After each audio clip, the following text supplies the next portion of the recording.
এই যে আজকে R15 যেটা আছে এটা অনেকে জানে না যে চাবি কিভাবে দিতে হয়। আজকে আমি এটা দেখাবো আপনাদেরকে। আসেন এদিকে আসেন। এদিকে আসেন। এদিকে এই পাশে আসেন। আসেন এদিকে আসেন। আসেন। এই যে দেখেন। এই যে এখানে দেখেন, এখানে দেখেন। দেখেন চাবির ঘাটটা কিন্তু বন্ধ। দেখা যাইতেছে? চাবির ঘাটটা বন্ধ। তো অনেকে আসে যে এইরকম করে অনেকে চাবি খুঁজে পায় না যে চাবিটা দিবে কোথায়। তো তাদের জন্য এই যে পিছন আমার দিকে দেখেন। এই যে পিছনে যে এইটা আছে এটার সাথে এইটা কিন্তু একটা চাবির লক। এই যে দেখেন এখানে দেওয়া আছে, এখানে দেখেন।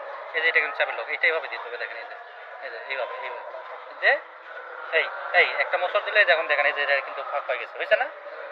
এইটা ফাঁক হওয়ার পর এই চাবিটা দিতে হবে এইভাবে। অনেকে কিন্তু এটা বোঝে না, এই যে এখন অন হয়ে গেছে, এই যে দেখেন এখন অন হয়ে গেছে। তো অনেকে এটা বোঝে না, অনেকে এই যে এটা লক করা থাকে, কারণ অনেকে বাইরে থাকলে লক করে রাখে। এটা লক করে রাখাই বেস্ট। এরকম লক থাকে তখন মানুষ খুঁজে পায় না। তো তাদের জন্য এইটা আর কি বলে দিলাম যে যারা জানেন না তাদের জন্য এটা সুবিধা করবো অনেক। যে R15 অনেকে চালান না, অনেকে ছোট গাড়ি চালান, তাদের জন্য এটা খুব শিক্ষণীয় বিষয়। আচ্ছা, ওকে, বাই। নেক্সট ভিডিওর জন্য ওয়েট করুন।